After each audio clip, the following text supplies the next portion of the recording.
All right, cool. All of you sitting in the back of the room, you just in case you don't like it, you can bounce. So, got a little social anxiety going on still? It's cool, we get you. So, just a matter of housekeeping. How many of you are New Freedom members? Good, a lot of you. Well, thank you very much for coming out and giving your time to us to share this with you. So, in case you don't know, on Thursdays and on Saturdays, you're welcome to have your family come join you in this meeting and at the Recovery Church. And then also on Monday, Brian and Wayne do a position of neutrality discussion. So if we go too fast here and there's some stuff you want to do a deep dive in, Wayne and Brian and some others will help you with that, okay? But if your families want to come hang out with you during this session and the church session, please encourage them to do so. And if you've never been here before, what we do, we've been doing for lots of years, we take a look at the suggested instruction for a step or so a week directly out of this book. And we use this book in 12-step recovery. Why? Yeah, the process described by the authors of this book has been proven to work for addicts of the hopeless variety, addicts to alcohol and other substances, yeah? In fact, it's been known to improve their behavioral disorders because it restores us from a human condition, not an addicted condition per se. So all kinds of human disorders that have caused us problems can be removed through this power that we access as a result of the process. Make sense? Yes. All right. So tonight we're going to take a look at steps 8 and 9. And if you have a book, that's going to start on page 76. How many of you have been blessed with a spiritual awakening as a result of the steps and endeavoring to show others? Yeah, a bunch of you. Very good. First of all, thank you for your service. And second, those of you that are not here, are you planning on asking someone to help you show you the way? Anybody here that's not started on their step journey, but you're considering having someone help? Yeah. Good. So the good news for you is the minute you ask somebody to help you, you humble yourself to ask, you're already in step 12 because you'll help them more than they help you. Yeah, right. The minute you humble yourself, you will be elevated. So, we're going to take a look at page 76. We're in steps 8 and 9. It says, now we need more action, without which we find that faith without works is dead. Do you think that's an accidental phrase? Anybody recognize it? Yeah. So for the alcoholic, they're not trying to teach us a theology, but what they are saying to the alcoholic person who may be atheist or agnostic or a believer who's lost their way, that because I'm a doubter by nature, I'm going to need to prove this power to me, through me, on an ongoing basis. Not some concept, a tangible sensory power, yes? Make sense? Because that's the only thing. I didn't drink over and over again because the theory of how that shit would make me feel. Right? I was certain how I was going to feel. All right, so let's look at steps 8 and 9. We have a list of all persons we have harmed and to whom we are willing to make amends. Any of you have such a list? Where did we get it? It says we made it when we took inventory. Why do I call your attention to that? Because rarely have we seen a person fail who's thoroughly followed our path.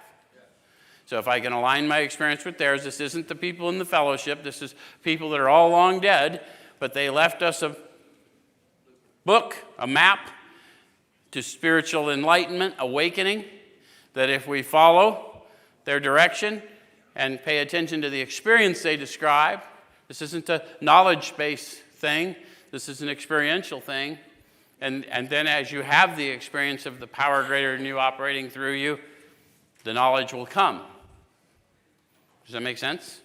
In other words, don't try and comprehend the experience, have the experience and your comprehension will expand.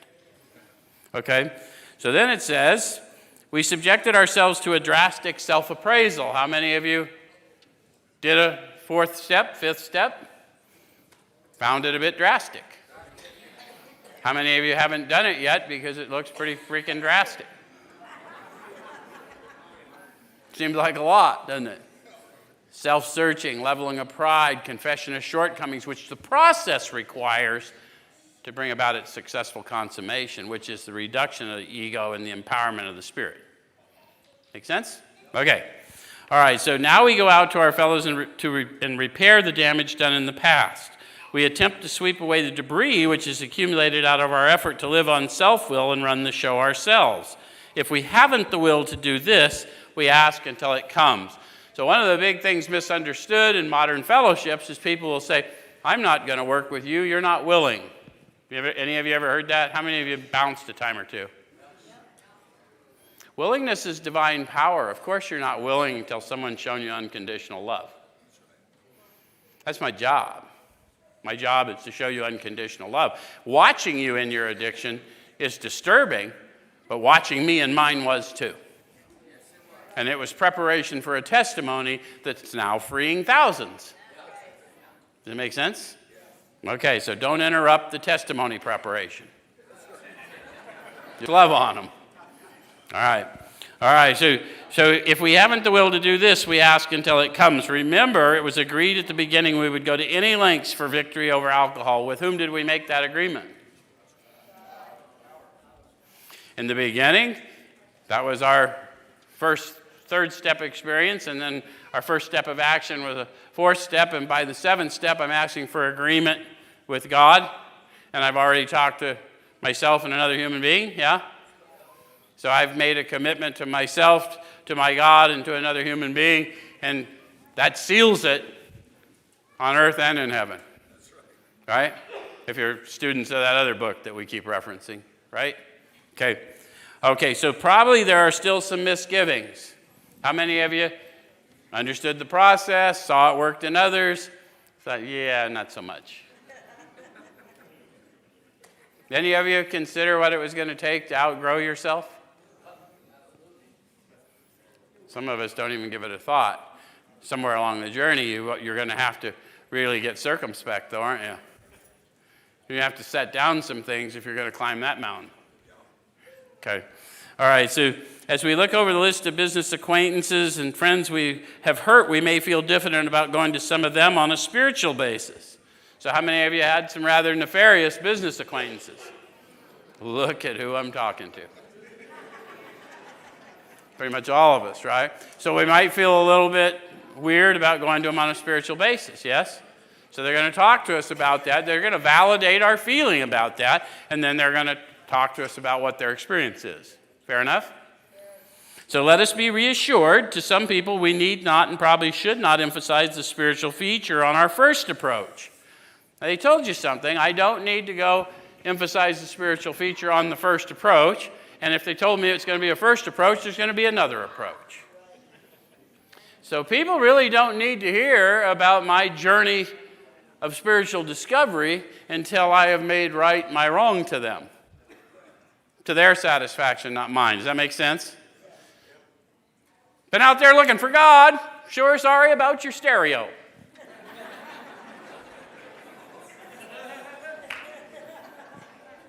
See, it's a little silly, right? While you're out there looking for God, did you happen to find my fucking stereo? They don't want to hear about my spiritual discoveries until tangibly I'm changed before them. Does it make sense? Okay. All right. So we might prejudice them. At the moment, we're trying to put our lives in order, but this is not an end in itself. Our real purpose is to fit ourselves to be of maximum service to God. Where's my regulars? When I say God, what do you say? Good work. All right, okay, you can stay on it now. To be of maximum service to God and the people about us. Did you know that was our real purpose? How many of you lived an existence, no matter what you kept acquiring, it felt still somehow it lacked purpose? Striving for worldly things. How many of you, when you started striving to deepen your relationship with God by serving His people, never lacked the sense of purpose? It's kind of interesting. Some of you are feeling that. Who's feeling that? Yeah, that's the power we're talking about here. That's happening in you. That's not coming from here. All right, so who's it is seldom wise to approach an individual who still smarts from our injustice to him and announce that we've gone religious. In the prize ring, this would be called leading with the chin. Why lay ourselves open to being branded fanatics or religious bores? Question mark. So when they put a question mark in this book, if no one's ever shown you how to read it, because it's a book of testimony, it's a book of their witness, what I need to do is turn every statement they make into a question. And when they put a question mark in there, I need to go see when I've asked myself that question. So if I ever thought, I don't want to say that, I'm going to be branded a religious bore. I'm going to be branded something I don't want to be. I've got a persona that does not allow me to bear witness to God in my life right now. You ever had that? Okay, so that was to a person, they witnessed to that, okay? So, and then it goes on to say, we may kill a future opportunity to carry a beneficial message. Just because I can't do it doesn't mean I'm not being obedient. It may be that I'm being obedient, and that's why I can't do it, because it may stop me from carrying a beneficial message in the future, because all they want to know is what's going on with me worldly, not what's going on with me otherworldly.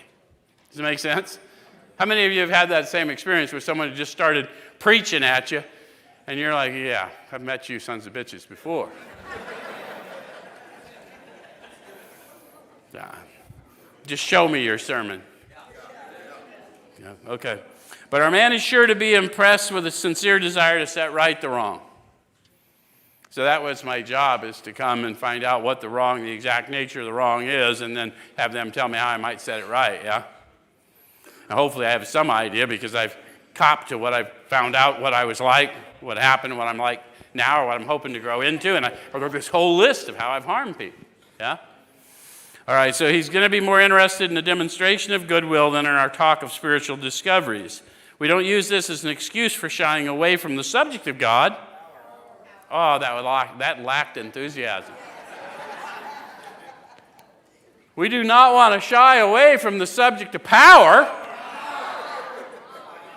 because we may not be God seekers yet, but we are all power seekers. They're interchangeable, folks. The God we serve is a spirit of power. Okay? All right, so when it'll serve any good purpose, we're willing to announce our convictions with tact and common sense. What's that look like? Y'all know me. I didn't stop unless I was locked up or passed out or chained down. That's it. And when they chained me down, they rehabbed me, and I went out and I did it again. And that's who I was, and I was going to die that way. And then one day, pow, I encountered this power, and I have never been the same. And all I'm here to tell you is I don't know how it happened, but I know who made it happen. Tact and common sense, right?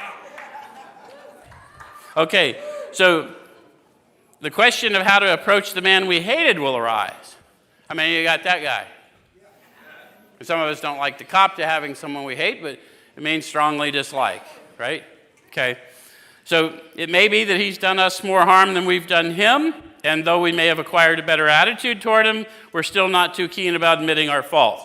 So maybe you went through your inventory and you recognize that you've been holding on to some abuse that you suffered, and no one's saying you have a part in the abuse, but your unforgiveness is blocking you off from the sunlight of the Spirit.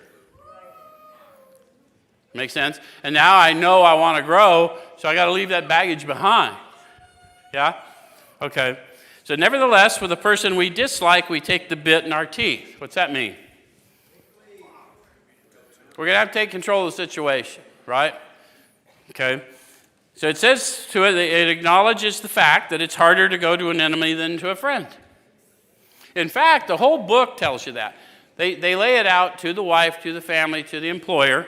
That's the subjective way to grow in the Spirit so that you can go out to the enemy.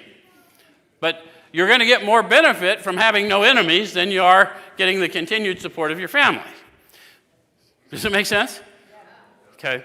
So don't try and do something out of order, because you may not be ready, but when you are ready, understand that even the one that you really hate, when you lose that, you're going to be that much freer of you, so you're free to be you. Okay, so then it says we go to him in a helpful and forgiving spirit, confessing our former ill feeling and expressing our regret. So how does one go to somebody in a helpful and forgiving spirit? Consult the Spirit. Would have to do that, wouldn't I? Because I will need a power greater than me operating through me in order to get to a helpful and forgiving spirit for someone I hate. Any of you ever hated somebody and knew you needed to go make an approach, and you're still thinking like you, but you're acting like him? Not them, but the big him? And you don't believe in a power greater than you operating through you? If you've ever had power to be kinder than you feel like being, you've experienced power that greater than yourself operating through you. And you can improve consciousness of that. And as you improve consciousness of that, you'll become better than you knew you wanted to be. Okay, so then it says, under no condition do we criticize such a person or argue. So guess what they did to learn that? They weren't in a helpful and forgiving spirit, and they criticized and argued. And then they had to go back and make amends for the amends they tried to make. Any of you ever had to do that? That's why we might want to follow the preparatory steps. Simply, we tell them we'll never get over drinking until we've done our utmost to straighten out the past.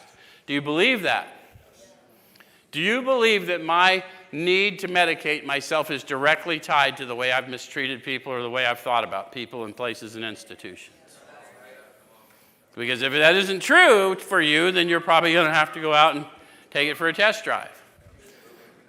We learned that we had to fully concede to our innermost selves that we were. And once the alcohol, the drugs are out of the way, I've still got to concede my humanity on an ongoing basis. Yeah? Okay. So we're there to sweep off our side of the street, realizing that nothing worthwhile can be accomplished until we do so, never trying to tell him what he should do. His faults are not discussed. We stick to our own. Do you notice how many times they said the same thing over and over? What do you think that probably means? It's probably how many times they messed it up. Does it make sense? This whole thing is preparatory. This is the fitness step, getting me ready for the big amends. The big amends is the carrying the message, having awakened. What do we awaken to? Depends on what faith tradition you're from, but if you're from a biblical tradition, the reality is I awaken to the fact that I'm dead. So all their assaults have no power over me. Does it make sense? Okay. All right. So then it says, we stick to our own. If our manner is calm, frank, and open, we will be gratified with the result. So they gave us instruction. What's it like to have a calm manner? How many of you have appeared to have a calm manner when you didn't feel calm? Because they were careful to point out our manner is calm. So know this, when you go to face the man you hate, and you're in the helpful and forgiving spirit, you're liable to have shit running down both legs, but you're going to be chill if you're in the spirit. A lot of times people don't tell us the truth about that. But how are you going to know a power greater than you is operating through you until you walk through that fear and act more like him than like you? Okay. All right. So sometimes the man we're calling upon admits, in 9 cases out of 10, the unexpected happens. Sometimes the man we're calling upon admits his own fault, so feuds of years standing melt away in an hour. Rarely do we fail to make satisfactory progress. Don't get into separating things. Rarely means rarely. You probably will make better progress than you think because the emotion tied to the event sometimes will tether us to the event, and when we get a little distance, we'll find we've made progress. Yeah? How many of you had family that you harmed and their amend to you is get out and stay out? Happens. But as I'm able to honor that request and go do what I got to go do, I got a whole family that I've been reintroduced to. The family of men is now my family that I'm supposed to introduce, those people seeking the Lord, right? So I'm going to go busy myself with what God has me doing, and eventually mine will come around. They were really never mine anyway. They were always his. Okay. So our former enemies sometimes praise what we're doing and wish us well, and occasionally they will offer assistance. It should not matter, however, if someone does throw us out of his office. We've made our demonstration, done our part. It's water over the dam. So it was my act of faith to go pick up my garbage. That's all that was required of me. That doesn't mean if later they're ready to hear it, and they say, now I'm ready to hear it, that I won't be empowered to go back. It just means I've done all I have to do at this point. Go forth and serve. Make sense? Okay. In other words, we're not responsible for the result. We're responsible for the delivery. Okay. So then they go on to tell us some things about alcoholics, addicts, other things. Most alcoholics owe money. Masters of understatement, aren't they?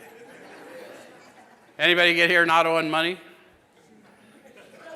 It's like, it just doesn't happen. I had one guy in all the years I've done this says, I didn't owe any money. I said, how did you fucking do that? How did you ever get here without owing money? I mean, this ain't the fraternity we all aspire to as youth. So we do not dodge our creditors. Why'd they tell us that? How many of you in early recovery did spend a lot of time dodging your creditor? And I'm not just talking about financial creditors, people to whom you owed amends. And so now I'm in full avoidance mode every time I see them.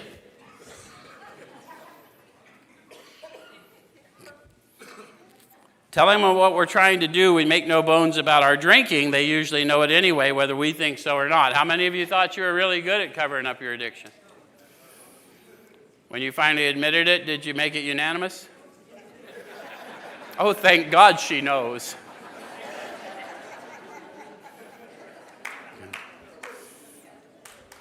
Well, they say that, whether we think so or not. Because remember, I'm a little bit deluded. Not diluted, deluded. Okay. Nor are we afraid of disclosing our alcoholism on the theory that it may cause financial harm. Don't get that twisted. I don't need to go disclose my alcoholism, my addiction to everybody I meet, because that definitely will cause financial harm. They have no obligation to understand my alcoholism. But if my alcoholism and the actions that ensued from that cause them harm, then they are owed an explanation from me that I know that you didn't deserve it, and I just want to let you know that, I know, and you didn't deserve it, and I'm here to set it right to the best of your specification. Make sense? So it says, approached in this way, the most ruthless creditor will sometimes surprise us.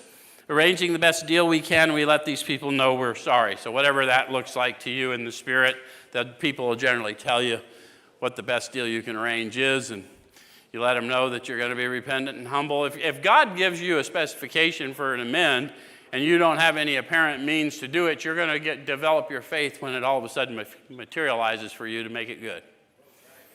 And it will.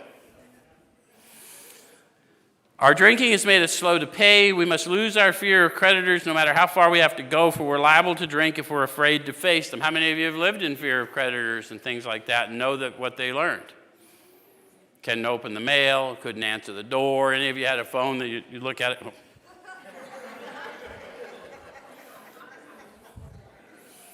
So I might end up twisted off on a bad day because I'm hiding from everything again, right? Okay. So perhaps, I love this one for our crowd. Perhaps we've committed a criminal offense which might land us in jail if it were known to the authorities. Just the one, yeah. Just that one little misunderstanding. So not everybody has that history, so they're going to talk about whatever else is up, right? So we may be short in our accounts and unable to make good. We've already admitted this in confidence to another person, but we're sure we'd be imprisoned or lose our job if it were known. Do you understand the importance of the fifth step now? I have a trusted friend who already knows about me. I've already practiced my testimony with that person, and I got a non-response because they supported my effort, my search for the truth. And they know that part of that truth is that I mistreated people and how I mistreated people, and they loved me anyway and encouraged me to go out and go forth and make amends, yeah? So I'm practiced now to give the same talk that I already gave in 5. I'm just going to do it again. Yep. All right, so we've already admitted this in confidence to another person, but we're sure we'd be imprisoned or lose our job if it were known. So now the ante's up. Now it's just not my ego tied to it or my emotion tied to it. Now my physical freedom might be tied to it. So my faith is going to get deeper, or I'm going to cut and run. Why do you think we said that prayer? God, take all of me, good and bad. I pray that now remove from me everything that stands in the way of my usefulness to you and my fellows. Grant me strength as I go out. You think we did that lightly? This is going to potentially suck. Yeah, okay.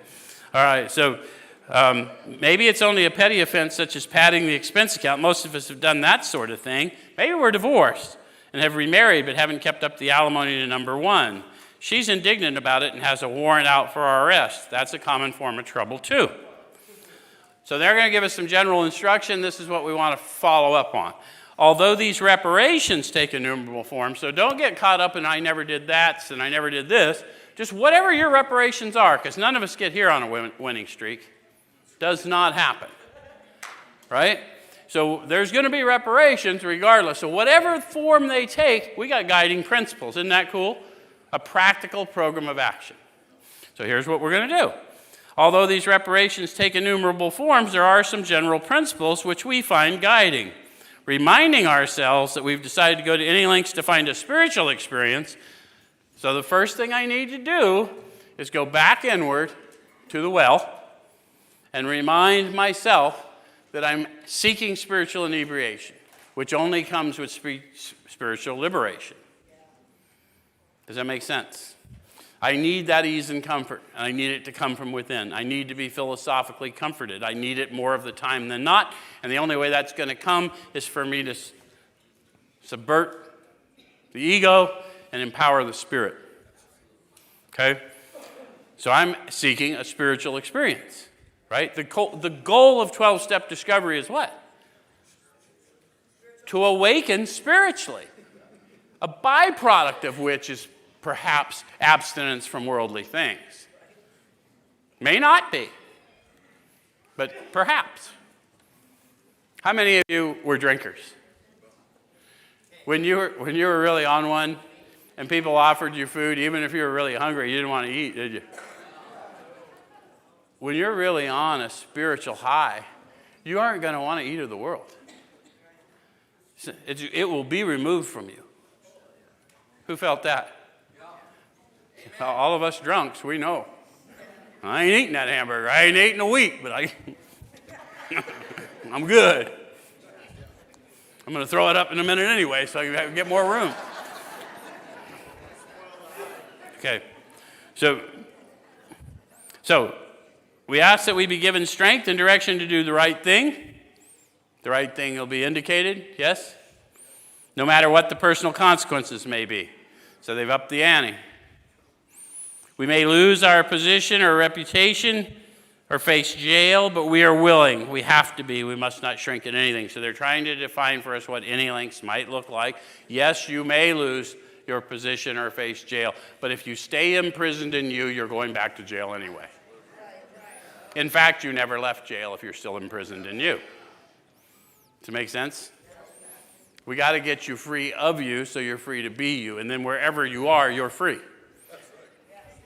Okay, so usually, however, other people are involved. Therefore, we're not to be the hasty and foolish martyr who would needlessly sacrifice others to save himself from the alcoholic pit. A man we know had remarried. Because of resentment and drinking, he had not paid alimony to his first wife. She was furious. She went to court and got an order for his arrest. He had commenced our way of life, had secured a position, and was getting his head above water. It would have been impressive heroics if he had walked up to the judge and said, "Here I am." It would have been impressive heroics, wouldn't it? But if my goal is to grow spiritually, is impressive heroics what I'm about? No, I need to consult the Spirit, and I may need to consult another human being to get some perspective first, because that's the way the manner of living is laid out. I may need to go to jail, but why go to jail if I don't need to go? My ministry may not be there. My ministry may be out here, but I need this faith-building exercise. Does it make sense? So even though he had a job and he had a life and he had all those things, they sat him down and they counseled him on what to do instead of just going and throwing himself on the mercy of the court. Some of you that are students of biblical teaching know that we don't go to court. We try and make right to our brethren along the way. Otherwise, we're liable to get the full weight and force of the law. Yeah? I know I didn't quote it right, but I'm not a scripture quoter. I know the author, but he doesn't make me be perfect. So we thought he ought to be willing to do that if necessary, but if he were in jail, he could provide nothing for either family. So see, what I thought was impressive heroics wasn't going to do anyone any good anyway. That was just me glorifying me once again. All right, so we suggested he write his first wife, admitting his faults and asking forgiveness. He did, and he also sent a small amount of money. He told her what he would try and do in the future. He said he was perfectly willing to go to jail if she insisted. Let's stop there. Which of those things do you think most impressed the woman who wanted him jailed? We know where you're at. We don't really know where she is at yet. Right? So Carrie Ann, right under the bus you go. There was a whole list of things they did, though. You wouldn't want to leave any out, right? How many of you never really bothered to take ownership of what you were doing? Here's what I have for you now. Here's what I'm going to try and do in the future. I hope someday you can forgive me. And I did none of that to avoid what you have for me. If you still want me to go, I'll go. The entirety of that, right? That's changed behavior. I didn't come here to manipulate this situation. I came here to make it right to your specification, and here's the proof. Yeah? Okay. So it says he said he was perfectly willing to go to jail if she insisted, and then it says, of course, she did not. Back to my visual of stuff running down both legs. He didn't know that part about, of course, she did not, when he went to throw himself on the mercy of the situation. Yes? All right. So, of course, she did not, and the whole situation has long been adjusted. Before taking drastic action, so this is a review course on the guiding principles. Before taking drastic action which might implicate other people, we secure their consent. So, who else were the other people involved? The family, the new employer, all those people are going to be let down if this goes bad and he's got to be incarcerated. Then whoever hired him isn't going to have a worker, and the family's not going to have support. So he needed to get their consent before he did that, because now they're enjoined in his spiritual walk. That's who the others are that we're talking about. I've heard people over the years saying, you are others. No. You've got your own column. Stay out of others. I mean, where's my meth addicts? You guys have been running around being you and others for a long time, right? I mean, we gotta pare out the numbers. All right. So before taking drastic action which might implicate other people, we secure their consent. If we have obtained permission, have consulted with others, ask God to help. Don't assume I can do this without the help of the Spirit. I will not have the willingness to go through with it. And willingness is divine power. By now I know this. Right? So then it says, the drastic step is indicated. How do I know a drastic step is indicated? That's a sensory experience everyone in this room has had. Yeah, this is happening, and I am not in agreement with it. And I don't know how I'm going to get in agreement with it, but I am going through it either way. The drastic step is indicated. Yes? Okay, so we all know it. It's sensory, right? So when we get to the other side of it, we know we've been divinely delivered. Do we not? You may not have ever had that pointed out to you, but think about that. I'm talking about the shit that really sucks. I don't want this to happen. And it's happening. And my want to's got nothing to do with this sumbitch. Here, we're going through it. And now I'm on the other side of it, and I'm somehow free. What is that but a redemption or deliverance? I don't have that fear anymore. Okay. All right, so we must not shrink. This brings to mind a story about one of our friends. While drinking, he accepted a sum of money from a bitterly hated business rival, giving him no receipt for it. He subsequently denied having received the money and used the incident as a basis for discrediting the man. He thus used his own wrongdoing as a means of destroying the reputation of another. In fact, his rival was ruined. So I'm going to tell you a little bit about the story, and then we'll read the rest of the story, and you'll understand, because they don't give you enough detail there to get exactly. So how many of you were in a position where maybe you were doing some construction work for somebody and you got a little front money? Did you ever do it while you were drinking and running and gunning? Did you have an evaporative rate of that money that was like all of a sudden the job's not done, I don't have money for the materials, and don't really want to give the explanation for that shit? So that's what happened to him. I don't want to offer this explanation, so the one I'm going to offer is that sucker's lying. He never gave me that money, except this guy was donating money to him for the church fund. And so he not only defrauded his friend, he defrauded the whole congregation of the church. And that may not matter if you're not church people, but if you've ever been a church people, you know that's going to make it hard for me to go to church, even though I think I pulled this bullshit off, right? Okay, so now we're going to go on through the rest of it. So he felt he'd done a wrong that he could not possibly make right. If he opened that old affair, he was afraid it would destroy the reputation of his partner, disgrace his family, and take away his means of livelihood. What right had he to involve those dependent upon him? So another question mark. So he's got his life sort of in order somehow, but he's always had this disarray, and now his justification for not making it right is I don't have any right to harm my business partner and any of you ever had an anchor to a bad event, but somehow you tell yourself, well, I can't involve them. But I have guiding principles. All I need to do is go discuss with them, right, and see what's up. But, okay. So how could he possibly make a public statement exonerating his rival? Another one, how could I make a public statement exonerating my rival? I'd have to consult the Spirit, wouldn't I? Because the problem is I've defrauded a whole bunch of people I never even saw simply by lying about this guy to a church congregation. How many of you stole the seventh tradition money? Show of hands. Did they make you pay it back? Or yeah. We have to cop to that shit. I'm glad. I always feel better when it's not just me. It's like sometimes I think I invite. It makes me feel better, Kenny, to know I'm amongst brethren.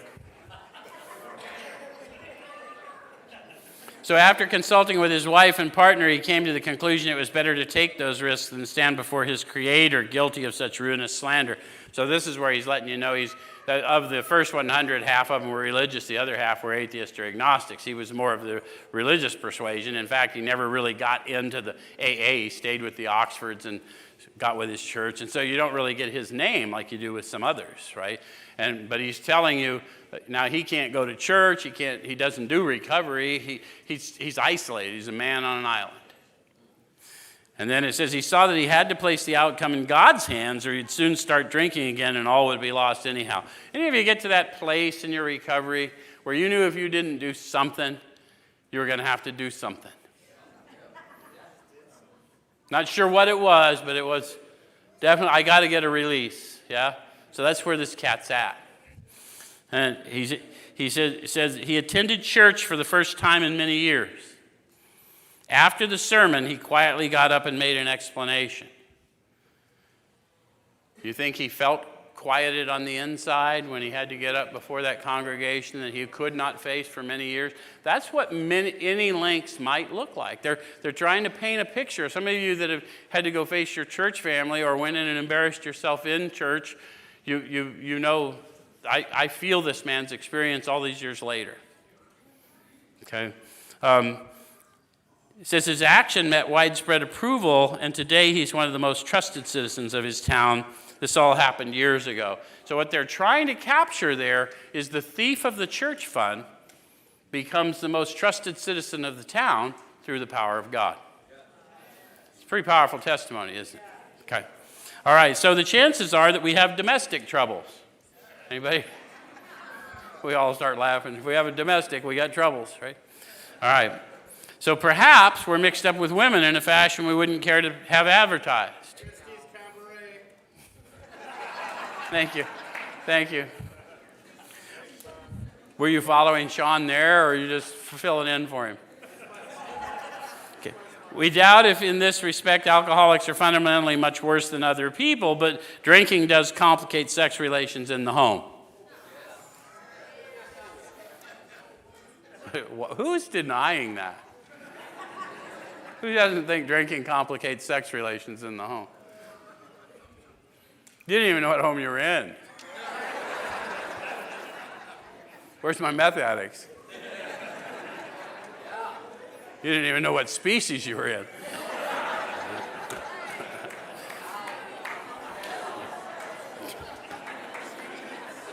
All right, so after a few years with an alcoholic, a wife gets worn out, resentful, uncommunicative. So that's an obvious observation, right? Any of you go home to somebody that you've been mistreating and just through abuse or abandonment or whatever, and now I'm all better now, I'm sober, and they're worn out, resentful, uncommunicative. You can feel that in the air, right? That's the first thing we see, but now they want me, eyesight without insight, spiritual blindness. They want me to go inward, get some perspective, because remember, my insanity is an appalling lack of perspective. I need to see the world through her eyes, or his eyes, depending on what's up, right? So what it says is, how could she be anything else? Given what was presented night after night, year after year, how could they possibly respond any different than worn out, resentful, and uncommunicative? Okay. It says, the husband begins to feel lonely, sorry for himself, and he commences to look around in the nightclubs or their equivalent for something besides liquor. So now both of us are seeing the same thing. I'm seeing worn out, resentful, and uncommunicative. So is she. In fact, I don't know if I'm seeing hers or mine. Right? Because we've got this thought problem. How can you see the speck in your brother's eye, in your sister's eye, when you can't see the plank in your own eye? So the whole idea is to remove the plank from my eye, which is perspective, and get the other perspective. And then my perspective is larger, and I'm less insane. Make sense? Okay. All right, so perhaps he's having a secret and exciting affair with the girl who understands. How many of you have met her or he? The one who understands. In fairness, we must say that she may understand, but what are we going to do about a thing like that? So it's really not their level of understanding that's causing my demise, right? It's the fact that I've harmed people, I continue to harm people, and I'm trying to pretend it doesn't matter. Okay. All right, so a man so involved often feels very remorseful at times. Do you relate to that? Men or women? I know they wrote this in the masculine back then because that's how they did things, but we're talking to everybody in the sea of humanity. We do feel remorseful at times when we're mistreating people on the regular, do we not? And what do we do to get rid of that remorse? Drink, smoke, shoot, sniff, screw, whatever we got to do. Okay. There's got to be something to fill this hole. Okay. All right. Not that hole. Whole different topic. Making me blush, Lance. A man so involved often feels very remorseful at times, especially if he's married to a loyal and courageous girl who's literally gone through hell for him. So I probably owe a debt greater than I even know to the people who stayed behind and tried to support me through all my insanity, yes? Okay.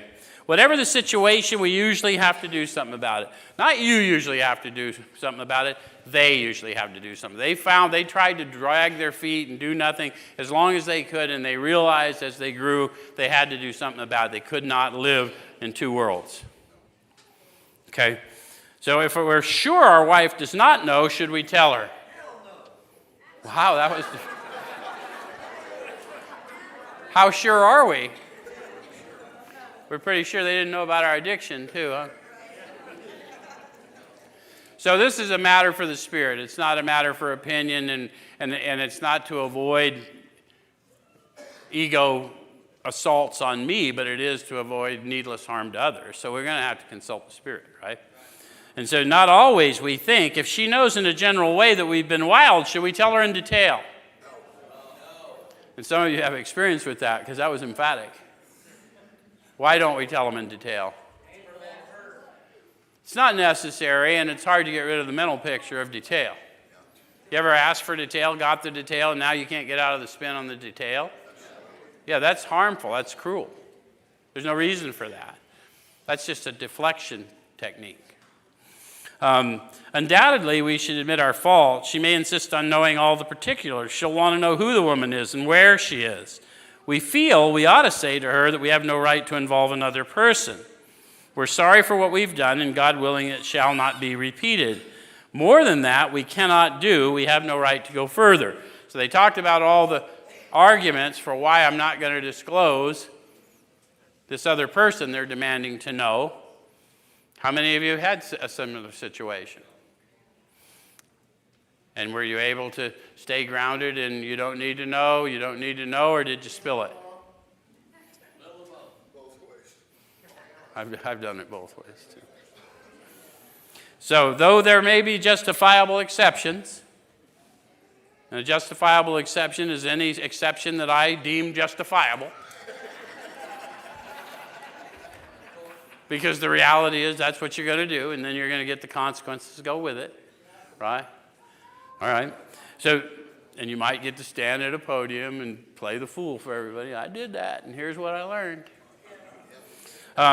Though there may be justifiable exceptions, and though we wish to lay down no rule of any sort, we've often found this the best course to take. So what they're telling you is sometimes they spilled more information than they should have, and they realized in retrospect they should have got more grounded in the Spirit so they could stand their ground, because the minute I go tell them who it was and all that nonsense, everything deflects from me to them, and I never took ownership of what I did. And I did it to both of them. I didn't do it to one. The one that they want to be mad at, I did it to them too. Right? Okay. All right, so our design for living is not a one-way street. So good for the wife is for the husband. If we can forget, so can she. Yes, good advice. Do not advise of that unless you want a really funny story from a podium. Probably not so funny. It's better, however, that one does not needlessly name a person upon whom she can vent jealousy. So they're telling you the same thing I just told you, right? Okay. So perhaps there are some cases where the utmost frankness is demanded. No outsider can appraise such an intimate situation. So who's an outsider? It's between you and the Spirit. It's not even between the other person. It's between you and the Spirit. And then you're going to have to do with it what you do with it. The same Spirit that takes you to it will take you through it, and you will grow either way. Okay? So it may be that both will decide that the way of good sense and loving kindness is to let bygones be bygones. Each might pray about it, having the other one's happiness uppermost in mind. Keep it always in sight that we're dealing with that most terrible human emotion, jealousy. Good generalship may decide that the problem be attacked on the flank rather than to risk face-to-face combat. A lot of flowery words to say, look, nobody wants to be told how they should think and feel. So if they're still really burned up about it, then what I need to do is be seeking guidance to be patient and understanding and loving and tolerant and just so reflect a better energy. Does it make sense? And I'm not going to be able to do that without growing in the Spirit. Okay? So if we have no such complication, there is plenty we should do at home. Sometimes we hear an alcoholic say that the only thing he needs to do is keep sober. You ever hear that? Hear it all the time in fellowships, don't you? At least I'm sober. Yes, but you're an asshole. So, let's work on that. Let's take that down a notch. Because if all I have to do is stay sober, how come I got sober so many times and didn't stay that way? That's a complete lie that I would tell me. If I don't become better than I was, if I don't become made new, if I don't become something completely different than I once was, I don't stand a chance. Okay. All right. So goes on to say, certainly he must keep sober, for there'll be no home if he doesn't, but he's yet a long way from making good to the wife or parents whom for years he's so shockingly treated. Passing all understanding is the patience mothers and wives have had with alcoholics. Had this not been so, many of us would have had no homes today, would perhaps be dead. The alcoholic is like a tornado roaring his way through the lives of others. Hearts are broken, sweet relationships are dead, affections have been uprooted. Selfish and inconsiderate habits have kept the home in turmoil. We feel a man is unthinking when he says that sobriety is enough. Now think about that. We feel a man is unthinking because I'm not considering all that's been done. How many of you had relationships just tortured through your addiction? How many have had those relationships restored? How many of you know that that was real-world demonstrations of resurrection? It's not something that happened 2,000 years ago. It happens here every day. True? Relationships are revived. Not the old ones, new ones. New freedom. They know the authentic you. Not the one you pretended to be, the real you. And guess what? They love the real you. You don't have to be anyone but you. That's freeing, isn't it? Good. So he's like the farmer who came out of the cyclone cellar to find his home ruined. To his wife, he remarked, "Don't see anything the matter here, Ma. Ain't it grand the wind stopped blowing?" Everyone chuckles about that, but think about that. How many of you, lost an apartment or something along the way? You didn't really lose it. I mean, they just put a lockbox on the door. Said, "We'll give you your shit back after we auction what's of value." Or what? No? And then all of a sudden you sobered up. I'm good. Ain't it grand? I'm sober. Anyone relate to that now? They may have been clued in that something was amiss. Okay. Yes, there's a long period of reconstruction ahead, and we must take the lead. Why? I had wreckage to clean up, and I'm now moving in this path. I'm building an arch through which I'll walk to freedom, and so this reconstruction is rebuilding one soul at a time, this arch. Yes? Okay. A remorseful mumbling that we are sorry won't fill the bill at all. We ought to sit down with the family and frankly analyze the past as we now see it. How many of you see the past differently now as you're walking and growing in the Spirit? Okay. Being careful not to criticize them. Their defects may be glaring, but the chances are that our own actions are partly responsible. So we clean house with the family, asking each morning in meditation that our Creator show us the way of patience, tolerance, kindness, and love. If you'll add that to your prayer life, even if you're not growing, you will start walking in the way. And if you're walking in the way, you're free. It just is. Patience, tolerance, kindness, and love. Ask Him in the morning to show you the way, and then your lenses will be cleared. That's what you'll see. You'll see kindness where you used to see who knows what, right? All right. So then it says the spiritual life is not a theory. We have to live it. So somewhere along the way in our fellowships, we lost that. This is not AA works, so work it because you're worth it. No, this is a manner of living, so live it. Because your life depends on it. Does it make sense? I mean, I don't want to make fun of people, but I do. I've listened to that nonsense long enough. Unless one's family expresses a desire to live upon spiritual principles, we think we ought not urge them. Why not? Because none of us want to hear about spiritual principles, so we want to see them. Then when I see them, they're unmistakable, then I'll ask you about them, and then I'll be able to receive what you have to say to me. Okay. So we should not talk incessantly to them about spiritual matters. They will change in time. Claim that promise. People will see your change before you see your change, and when they ask if you give credit where credit is due, they will grow in the Spirit, and you will know that they have. So our behavior will convince them more than our words. We must remember that 10 or 20 years of drunkenness will make a skeptic out of anyone. There may be some wrongs we can never fully right. We don't worry about them if we can honestly say to ourselves we would right them if we could. Some people cannot be seen. We send them an honest letter, and there may be a valid reason for postponement in some cases, but we don't delay if it can be avoided. We should be sensible, tactful, considerate, and humble without being servile or scraping. As God's people, we stand on our feet. We don't crawl before anyone. I'm not going to go through the 9-step promises because we'll do that next week before we look at 10 and 11 because they feed in. But I will tell you, these people that cannot be seen, I've told this one over and over the years, so I apologize for you that have heard it. But when I first came around recovery, there was a guy in recovery, they called him Black Wally. Paul would know him. People that have been around a long time would know him.